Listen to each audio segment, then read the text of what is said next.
결혼하면 효자 된다더니 그게 바로 제 남편이었네요. 안녕하세요. 저는 결혼한 지 이제 3년이 조금 넘은 유부녀예요. 아직 아이는 없고요. 남편이랑 오순도순 살다가 아기가 생기면 낳고 정 안 생기면 우리 둘이 행복하자고 약속하고 결혼했네요. 제 남편은 연애할 때 그렇게 자기 부모님께 효도를 하던 아들이 아니었어요. 저는 부모님 생신이나 기념일 정도 돼야 찾아뵙고 선물 드리고 하는 정도였지만 남편은 자기 부모님께 거의 연락도 안 드리고 명절이나 찾아뵐 정도로 대면대면한 사이였어요.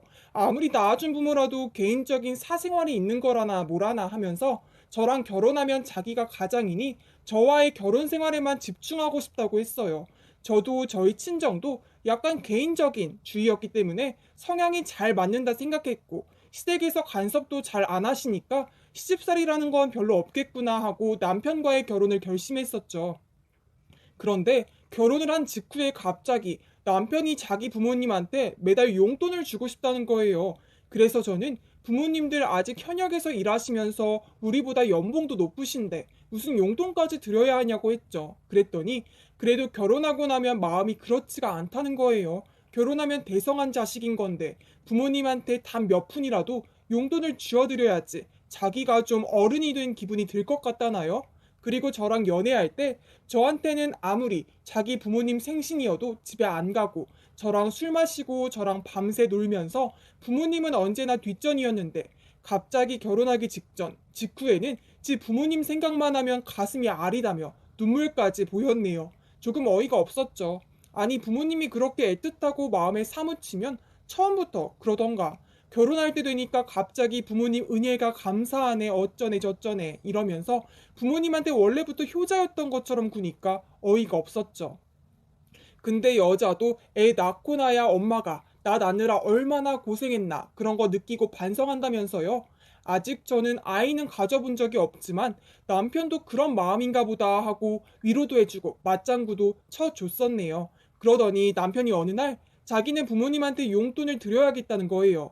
명절 때도 안 드리던 용돈 갑자기 결혼하고 나서야 드려야겠다는 생각은 도대체 뭔 생각인 건지 잘 이해는 안 갔지만 그러자고 했어요. 그리고 매달 각자 20만 원씩 각출해서 자기네 부모님께 드리자고 하는 거예요. 저는 원래 친정 부모님께 용돈 같은 거 매달 드릴 생각이 없었거든요.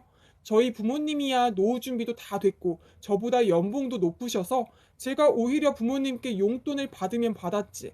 제가 드린다는 생각은 부끄럽지만 한 번도 안 해봤어요.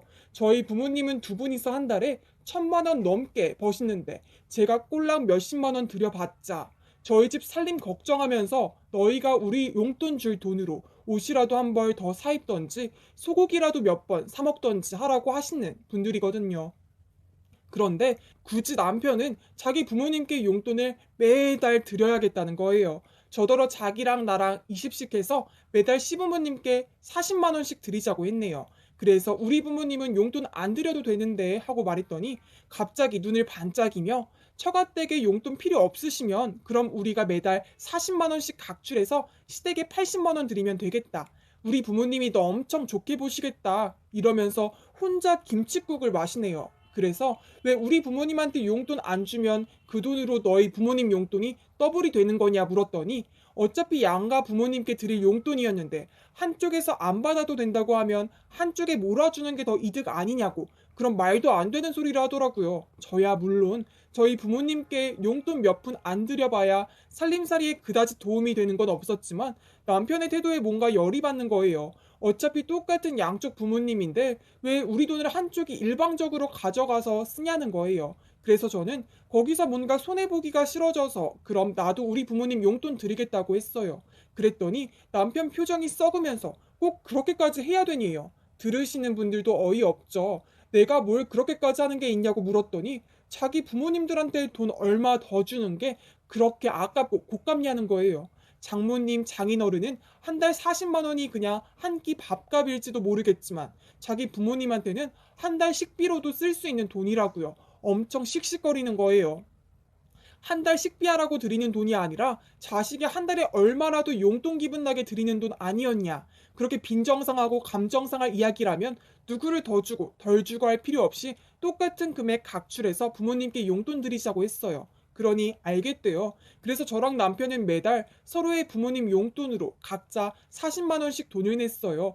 남편은 시댁에 매달 40만 원을 달달이 보내더라고요. 월급 통장을 서로 다 오픈하고 있어서 각자 통장에서 부모님 용돈으로 매달 40만 원씩 빠져나간 기록을 서로가 다 알고 있고요. 그런데 저는 부모님께 돈도 별로 안 되는 40만 원을 드리고 달달이 고맙다는 소리를 듣기가 민망해서 저는 그 돈을 적금을 들어서 모아놨었어요. 매달 40만 원씩이요. 남편은 40만 원을 부모님께 드렸지만 저는 통장에 달마다 모아놨었죠. 왜냐하면 저희 어머니 칠순이 금방이었거든요. 그래서 칠순 용돈 겸해서 어머님 드릴 돈을 2년간 40만 원씩 모았어요.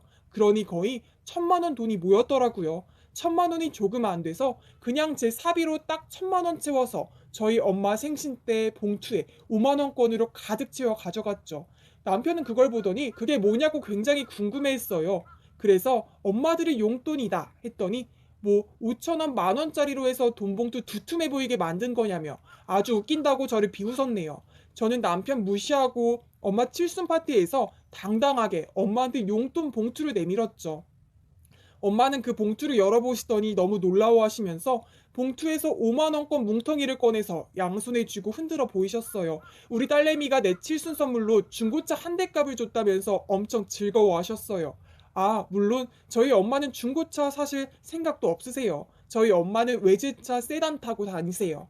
그냥 금액이 그 정도 금액이다 하고 자랑하려고 그렇게 말씀하신 거고요. 친척들 다들 기뻐하면서 저한테 센스 있다고 치켜 세워주시고 칭찬도 해주시면서 아주 분위기 좋게 엄마 칠순잔치는 끝났어요. 저도 딸로서 아주 뿌듯했고요. 근데 그때부터 남편은 저를 아주 죽일 듯이 찌려보고 있었던 거예요. 저는 남편의 표정을 눈치채고 있었지만 별로 신경 쓸 일도 아닌 것 같아 일부러 모른 척 했네요.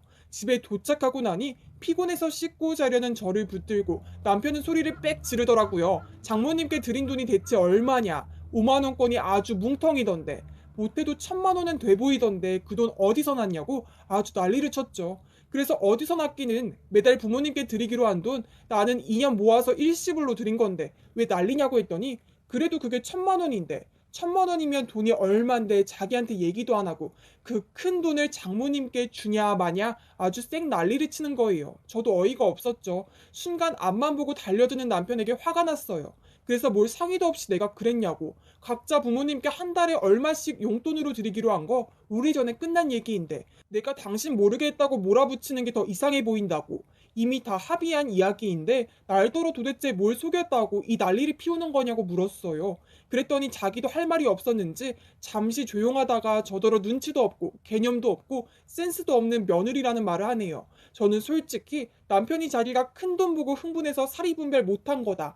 미안하다라는 말이 나올 줄 알았거든요. 그런데 오히려 저더러 너희 부모님은 1,000만 원 없이도 잘 사시는 분들 아니냐면서 자기는 매달 시부모님한테 그런 푼돈 드리는 것도 죄스러웠다는 거예요. 제 친정 부모님은 가방끈도 길고 워낙 잘 살고 계시기 때문에 상대적으로 못 사는 자기 부모님한테 한 푼이라도 더 챙겨주었어야 하는 거 아니냐고.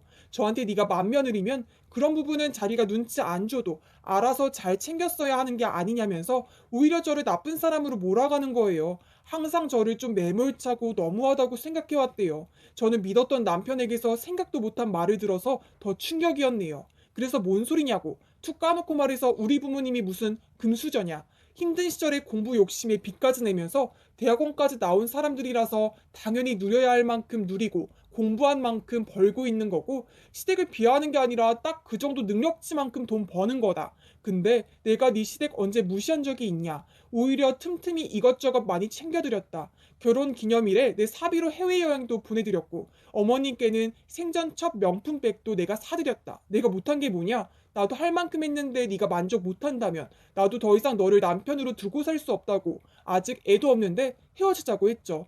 남편은 그제서야 아차 싶었는지 자기가 미안하다고 빌고 있는데 저는 남편 본 모습을 봤다고 생각이 되거든요. 솔직히 남편 가진 거 쥐뿔도 없었을 때 저희 부모님이 남자가 성공하려면 이런 힘든 순간도 있는 거라면서 걱정하지 말고 뒷바라지 해줄 테니까 노력해서 성공하라고까지 해주셨어요. 그렇게 저희 지금 살고 있는 아파트까지 마련해 주신 거고요. 해줄 만큼 해줬더니 받을 건 다 받아먹고선 지네 부모님한테 돈 몇 푼 안 줬다고 난리인 거예요. 사실 안 준 것도 아니죠. 할부와 일시불의 차이일 뿐인데 바로 눈앞에 보이는 금액만 보고 눈이 돌아서 저한테 모자란 며느리 내보내 하는 걸 보니 온갖 정이 다 떨어지네요. 그래서 저는 이혼하려고 해요. 솔직히 이혼하면 아쉬운 건 남편 쪽이겠죠. 저는 이혼해도 경제적으로 어려운 게 없으니까요. 원래 살던 집도 제 명의이고 자동차도 제 명의예요. 가만히 있는 시댁보다 해줘도 달린 남편 놈과 사는 게 이혼녀 꼬리 붙이는 것보다 더욱 괴로울 것 같아서요. 아이가 쉽게 안 들어서는 게 한때는 참 괴롭고 슬펐는데 이 순간만큼은 아이가 없다는 현실에 너무너무 감사한 거 있죠. 이혼 후 더 좋은 사람을 만나든 아님 그냥 혼자서 행복하든 지금보다는 행복할 거라는 생각이 듭니다. 앞으로 혼자 살게 될 저를 응원해 주세요.